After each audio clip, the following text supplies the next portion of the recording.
morning, American. It's Friday. Jonathan Mark, Fridays at 8, here on AM 1480 WLEA. Well, and here we go. Thank you, Mr. Harvey.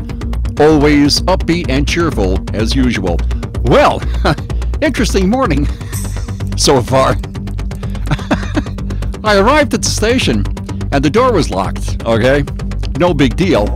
But, so I'm banging on the door, and I'm waiting and waiting and waiting. Now it's 5 minutes before 8.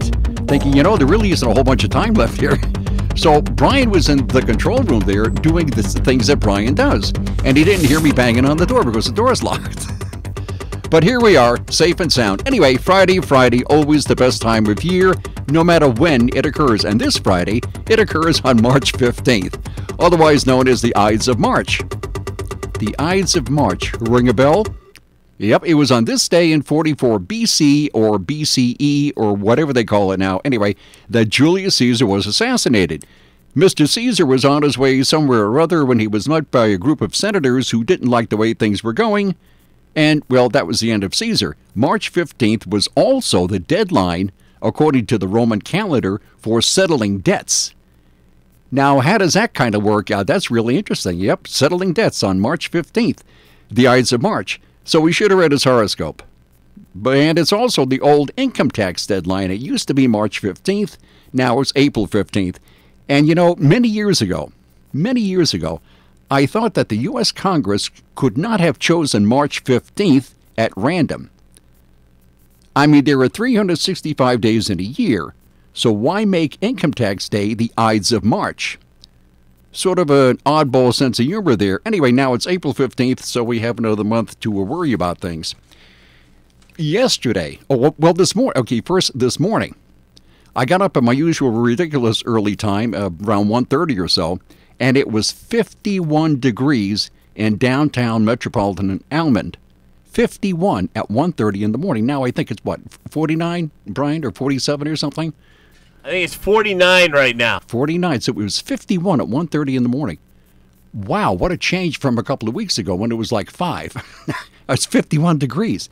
Yesterday, speaking about spring and things changing, I saw the first bee of spring. He seemed a little sluggish and disoriented, but there he was, the first bee of spring.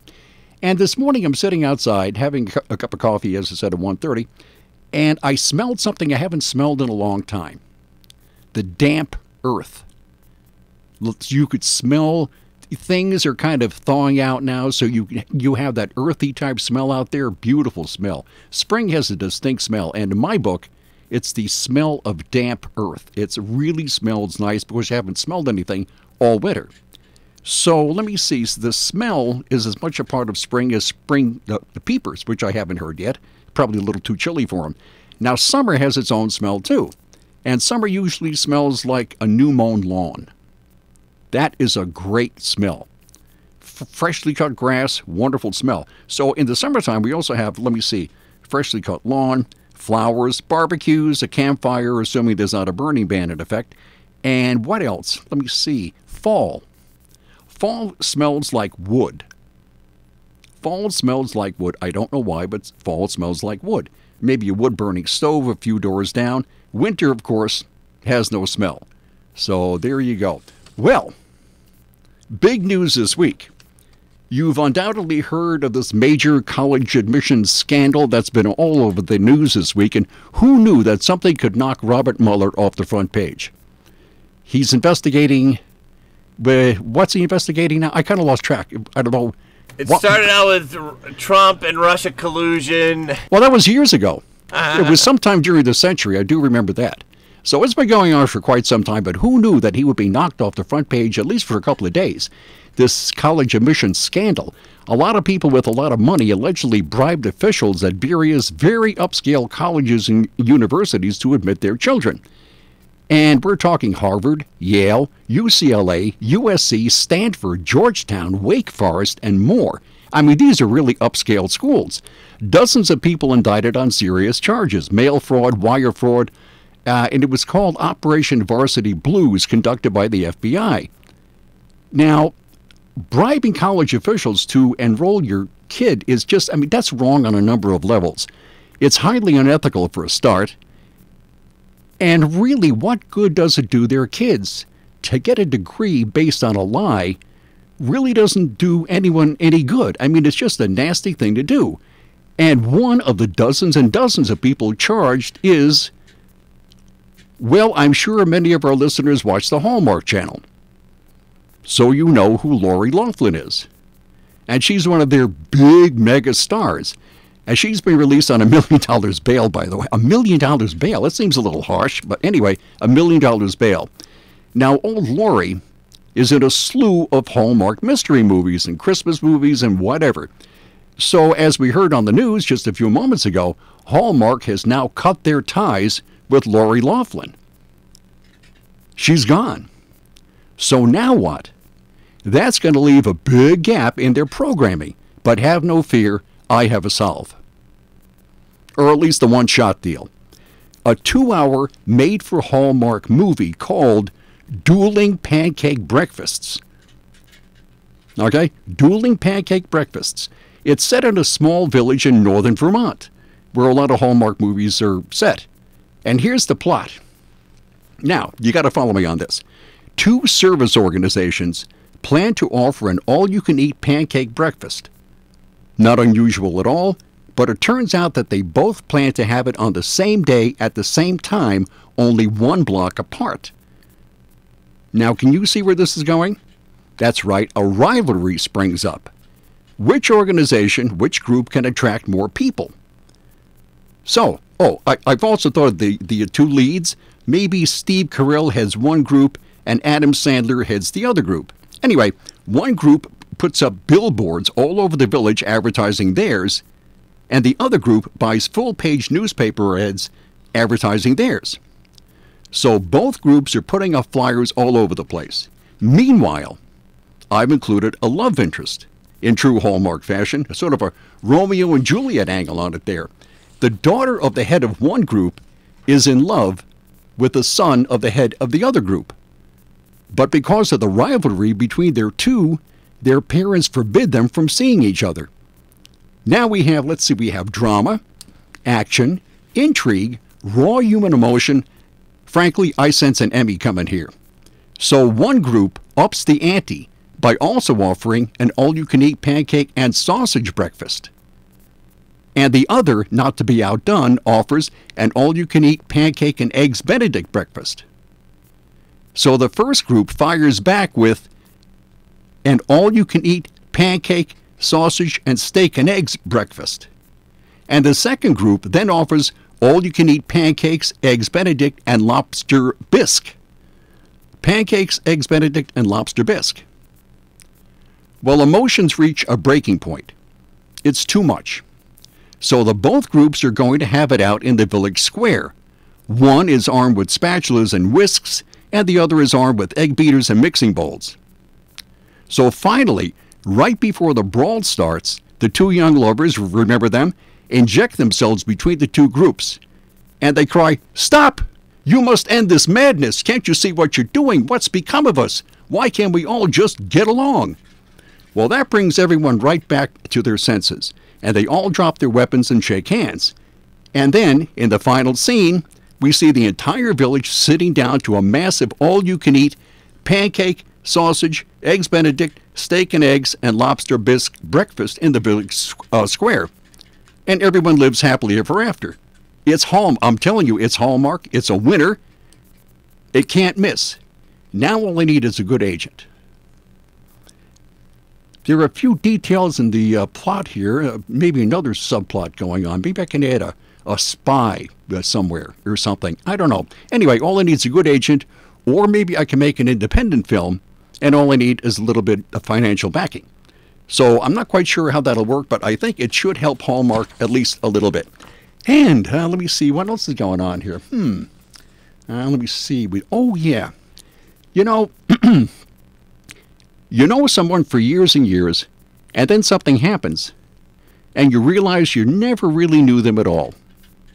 Case in point, last Sunday, At precisely 2 o'clock in the morning, that's right, we turned the clocks ahead 1 hour for daylight saving time. And I woke up at my usual stupid time and went downstairs to reset the clocks. And then my wife came down a few hours later. I said, wow, here we are in daylight saving time. Isn't that neat? And she says, I never liked daylight saving time. I think it's a waste. And I was stunned. I was totally, absolutely stunned. I said, you don't like daylight saving? And she said, well, it doesn't really mean anything anymore. And I said, well, sure it does. It means long, lingering sunsets and all that, warm summer nights. And she pointed out that on a practical level, it doesn't change anything. Why not leave time the way it is? And here I thought I knew her. I thought, okay, we have reached a crisis point. Daylight saving or standard.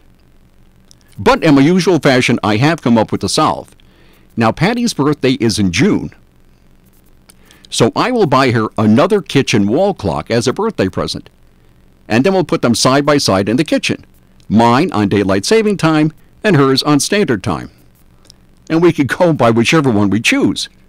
Or we can split the difference. I'll set mine back a half an hour, and she can set hers ahead 1/2 an hour, and that should settle it. Or maybe it won't. I'm not quite sure about that. Okay, what else have we here? Daylight saving time? No. Oh, that's right. Are we on the phone there, Brian?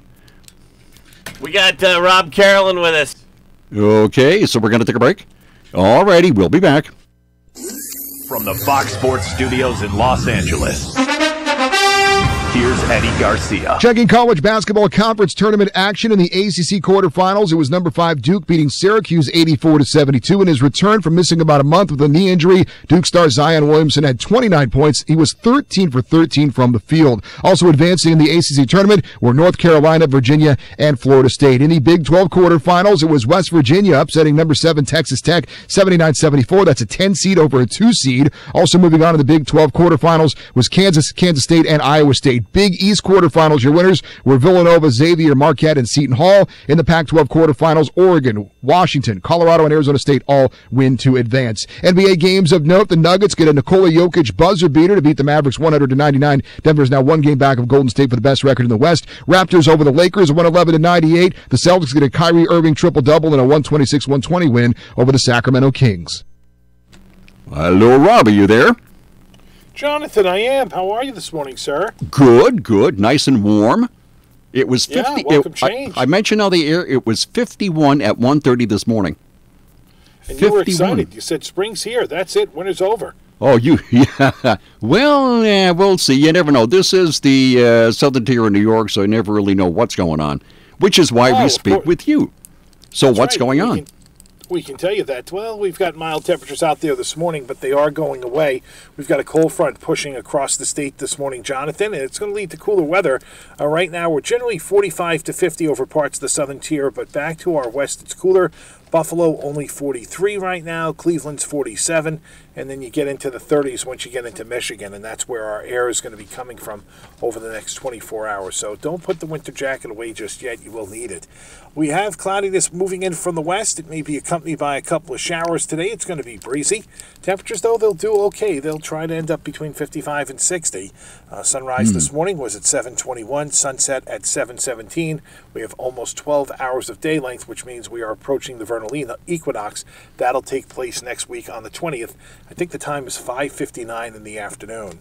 Now, tonight we'll have a few showers around. As it gets colder, some of those showers will try to change to snow showers. The lows tonight, 30 to 35. Tomorrow, mostly cloudy, breezy. Chance for a couple of snow showers during the day. It'll be colder, 35 to 40. Tomorrow night, lots of clouds, lows dropping down to about 20. And we're partly sunny, chilly Sunday, 35 to 40. We'll stay on the cool side Monday and Tuesday as well. Okay, well, it could be a little better, but that's not bad, considering the winter we had. Terrible. Yeah, exactly, and we're trying to nose things in the right direction, so we'll get there sooner or later. Good deal. And the snow is almost gone from our front yard. Almost. It's close. And I don't see us adding too much to it over the next couple of days. Yeah, well, the northeast side of our house, the snow remains there until June. I mean, it's there for a long, long time. Side of the house. Yeah, the northeast side. So it stays there for a long time, so it'll be gone at some point. Well, Rob, thank you very much. Talk to you Have next a good week. weekend, Jonathan. You too. Thanks. Bye.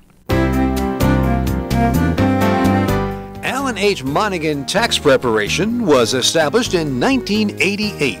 That's Alan H. Monaghan Tax Preparation at 153 Hornell Street, Hornell. Appointments available days and evenings. Phone 607-324-3741. That's 324-3741 for Alan H. Monaghan Tax Preparation. Tuesdays are Trashy Tuesdays at Little Italy. Every Tuesday, 4 to 8 p.m., the Little Italy Trashy Tuesdays menu includes garbage plate pizza, wings, muddy knots, dirty fries. Who says you're too old to have fun with your food? Check it out, Trashy Tuesdays at Little Italy. The Little Italy menu will be on Facebook with all the new food items, so keep visiting Little Italy's Facebook page. Little Italy of Hornell. Hello, this is Brian O'Donovan, President and CEO at St. James Hospital.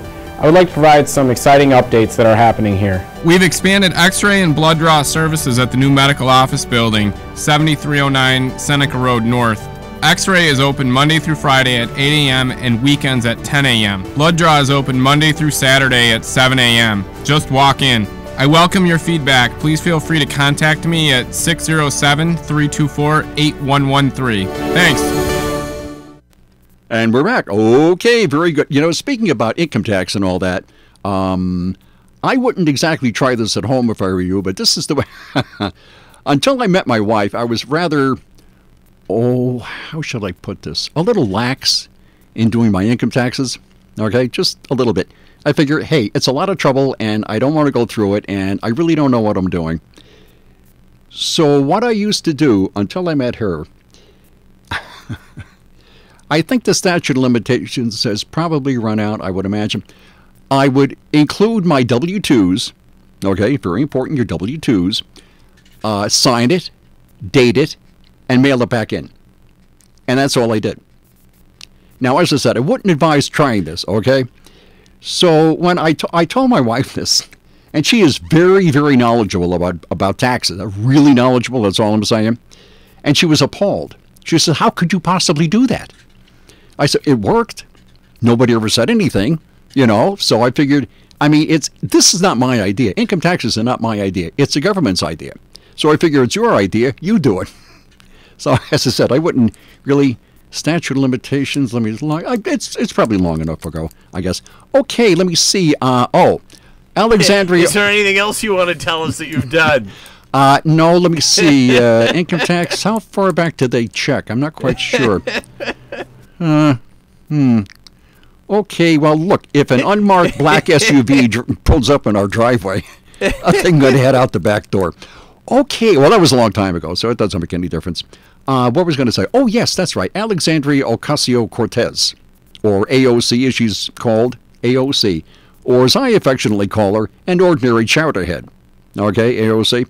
So Miss Chowderhead is really all behind this $93 trillion new Green Deal or Green New Deal or something like that. And it's pretty simple. You spend in 10 years, $93 trillion in 10 years. And probably after 10 years with inflation and cost overruns and all that, it'll cost approximately $100 trillion, which is 1/10 of a quadrillion dollars. You know, in news years ago, we used to say billion with a B. That's right, it's billion with a B. Now it's trillion with a T. Then it's going to be quadrillion with a Q. It just gets more and more. It's only money. It's only a number on a sheet of paper. It doesn't mean anything. Anyway, so she's all behind this plan to tear down every building in the United States and rebuild it to make it eco-friendly or something in 10 years. But then she also says that in 12 years we're all going to die. So my question is, why spend $93 trillion in 10 years if we're all going to die in 12 years? It doesn't really make a lot of sense. But there's somebody who has upped that. Let me see. I read this. This is a book review by Kevin Begos, or Begos, B-E-G-O-S. And he reviews a book by David Wallace Wells, of whom I've never heard. But anyway, so he's written this book that says it's too late now. It's already too late. We can't do anything anyway. It's called The Uninhabitable Earth, Life After Warming. So in this book review, this guy, Kevin Begos, says that this is a quote, Wallace Wells argues that it is past time to be very afraid about the devastation that humans and ecosystems will suffer.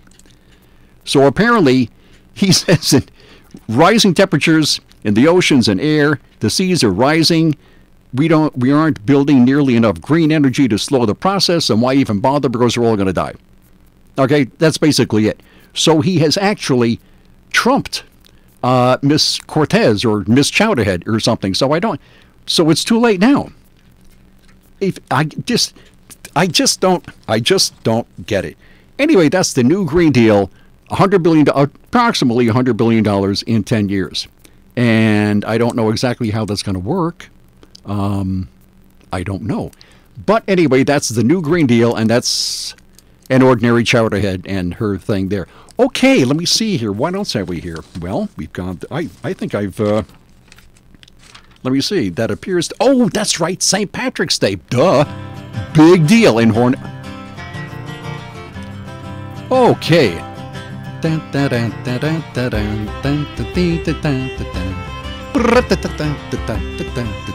Anyway, St. Patrick's Day Parade is a major event in the city of Hornell. It's been going, let me see, it started in 1988, which would make this the 31st St. Patrick's Day Parade in Hornell. It is a massively big event. If you've never gone, please be sure to check it out. It's great fun for everybody. People come from miles and miles around to attend this thing. And if you want to take part, it's real simple. All you do is show up somewhere around Allen Street or on Loader Street or something like that. Line up, and it steps off at 11 o'clock, and then it ends up at the main place on Main Street. And from there, it's everyone for himself, okay? So it's a lot of fun, always a lot of fun, rain or shine. So it will take place. And there you go. The 31st St. Patrick's Day Parade in Hornell. Big deal. Very, very big deal. I've been in, I think, 3 of them. And it's great fun. All you do is you show up and off you go. I mean, it's real simple.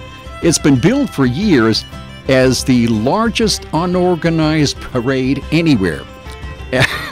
So that kind of tells you a lot about that. It's absolutely great fun. So even if you don't take part and walk or march or something, you can stand on the sidelines and cheer and wave and all that stuff. It's a lot of fun.